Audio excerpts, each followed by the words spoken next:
ikan hari ni guys. Okay. Panjang, lalu full.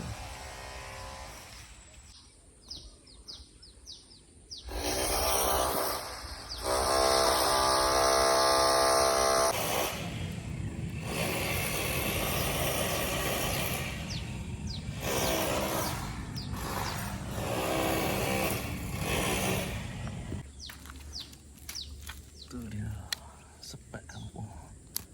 Oh, cantik, nice.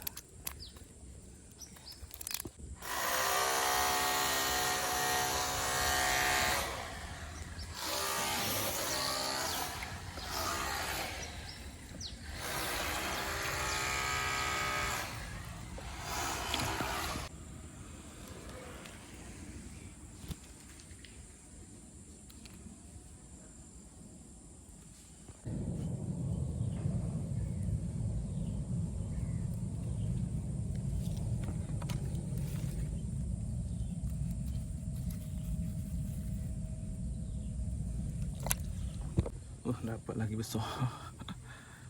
Aduh, besar ikan. Jarang nak dapat sauk-sauk ikan macam ni.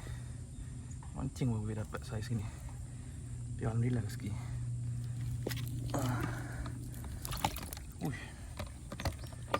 Okey guys, cukup banyak.